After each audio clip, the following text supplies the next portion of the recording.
El Badalona empata a 0 en casa contra el líder, el Atlético Baleares. El equipo local comenzó bien el partido, con una mano dentro del área del equipo visitante que el colegiado Cristian Adrián, del Colegio Aragonés, no ha visto. En los minutos iniciales del partido, ninguno de los dos equipos conseguía hacerse con el control, y lo único destacable ha sido la lesión de Manolo Bueno, que ha tenido que salir por Goicoechea. También hay que destacar una doble ocasión de Ceballos, que ha tenido la oportunidad de avanzar a su equipo. Los minutos pasaban y el Badalona poco a poco se hacía con el balón, con las ocasiones y con el partido. Mostraba ambición y ganas para llevarse la victoria, con una presión en todo el campo. Al descanso, 0-0 en el marcador.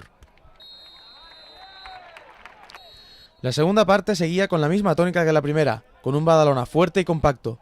Pugui ha tenido una ocasión clara en un mano a mano, pero el balón se va fuera. Después de esta, Ceballos y Víctor también han tenido otras ocasiones. Por parte del Baleares, la única ocasión la ha tenido Brian, en una contra muy peligrosa. Con este empate, el Badalona llega a los 50 puntos y con las opciones intactas para conseguir puestos de playoff. Manolo Bueno y Víctor están satisfechos con la actitud, la entrega y el juego, pero no así con el resultado. Bueno, la verdad que contentos por el resultado, bueno, no tan contentos, pues bueno, podemos haber sacado los 3 puntos por las ocasiones que hemos tenido y nada. Un poco la fortuna no está de nuestra cara porque han sacado 3 goles debajo de los palos y bueno, la verdad que la imagen que ha dado el balón ha sido muy buena, pero bueno, la verdad que la victoria hubiese sido lo más justo. Sí, la verdad es que es eso, ¿no? Seguimos con las buenas sensaciones de este último mes y esperamos seguir así. Yo creo que esta es la línea de trabajo que hay que mantener para meternos ahí arriba. Y por su parte, Manolo Márquez lamenta que el Badalona no consiga rematar los buenos partidos que hace en casa.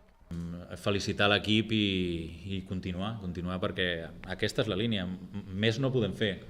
Podem fer és fer gol, però ja hem parlat moltes vegades, l'equip crea les suficients ocasions per guanyar els partits. És un partit més, de tants i tants que portem aquest any. Jo diria que 24-25 partits que hem creat més ocasions que el contrari i molts d'ells no els hem guanyat. Llavors, bueno, s'ha de continuar, l'esforç de l'equip magnífic.